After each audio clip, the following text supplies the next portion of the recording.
بسم الله الرحمن الرحيم. عن جرير بن عبد الله رضي الله عنه قال قال رسول الله صلى الله عليه وسلم: من لا يرحم الناس لا يرحمه الله عز وجل.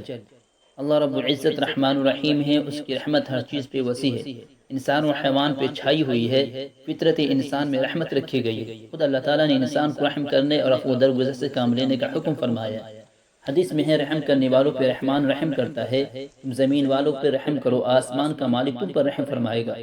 اس کی رحمت محسن بندوں سے قریب تر ہے، جو عبادات میں اور احکام کی بجا آوری میں درجہ احسان پر فائز ہیں، خلق خدا پر ضعیف اور نادار لوگوں پر احسان کا معاملہ کرتے ہیں۔ یہ حدیث رہنمائی کرتی ہے کہ بندوں پر رحم کرنے سے رحمت الہی متوجہ ہوتی ہے۔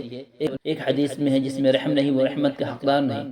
رحمت و رافت کا مادہ انسان کی طبیعت میں اللہ تعالیٰ نے ودیعت کیا ہے، اس کا احساس بندوں کو اپنے دل میں ہوتا رہتا ہے۔ چھوٹے بچوں پہ رحم کھانا، ان سے نرمی سے پیش آنا، انہیں خوش کرنا، یہ سب چیزیں رحمت کا حصہ ہے۔ بچوں سے بے جا سختی اور توشروئی کی تعلیم اللہ تعالیٰ اس کے پیغمبر نے نہیں دی۔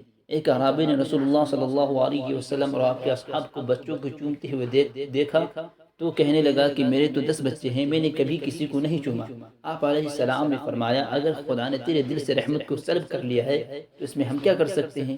پیاس کی سختی سے کتے کو مٹی چاٹتا دیکھ کر بدکار عورت کا دل بھر آیا، اس نے کتے کو پانی پلایا، اللہ نے اسی عمل کے سبب اس کی مغفرت فرما دی۔